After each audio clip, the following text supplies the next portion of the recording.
The American Psychiatric Association, in their 1952 Diagnostic and Statistical Manual 1, labeled homosexuality as psychopathological, as a mental disorder, as a mental disease.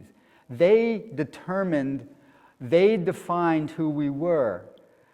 And this was like the standard manual in the 1950s. They upgraded their manual in 1968 and called homosexuality ego-dystonic disorder. I still never understood what that really meant, but we went from psychopathological to an ego-dystonic disorder. And this was the time of the beginnings of the modern gay, lesbian, bisexual, transgender rights movement around the Stonewall riots in 1969.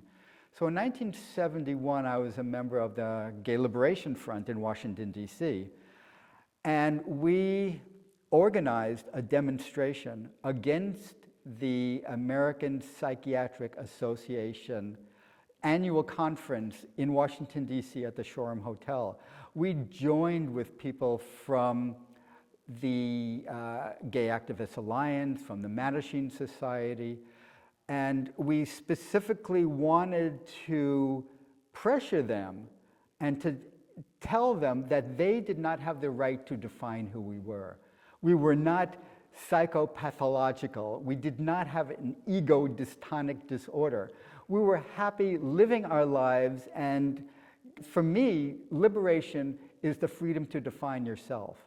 We were not going to allow the American Psychiatric Association any longer to define us. There were 3 people who were invited to give a small workshop. Barbara Giddings from the Daughters of Bilitis in Philadelphia, Franklin Kameny of the Mattachine Society in Washington, D.C., and Jack Baker, who was the first openly gay elected student body president of any university in the United States. This was at the University of Minnesota. So the 3 of them were in the plenary room with hundreds and hundreds of members listening to the Attorney General of the United States, Ramsey Clark, give the keynote address. Well, they were our Trojan horses in the sense that they were already in. At a certain time, they opened up the doors leading out into the lobby, and in walked, I don't remember how many, about 75, 80 of the members of the Gay Liberation Front and the Gay Activists Alliance, and some of the members who were there in Washington, D.C.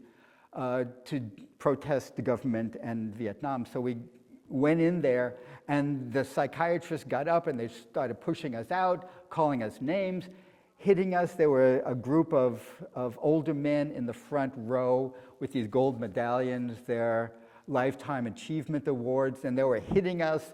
You're sick with their gold medallions. Well, the security guard went around Ramsey Clark.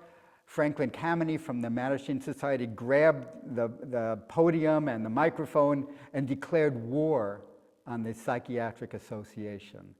And then the next year, 1973, the conference was in Dallas, Texas, and they had another panel. After that conference in 72, that was, in Dallas, after that, they voted, this committee of the American Psychiatric Association committee voted that we're no longer mentally ill. Before this time, they medicalized us. They saw us as having a disease, a condition, a deficiency, and then they took a vote and we're well now. So one day I was sick, they have a vote, the next day I'm well. So basically what this showed us is a social construction of disability. That who decides if one is disabled, if one is sick, if one is psychopathological? This committee of primarily white men who have these doctorate degrees to determine our identities.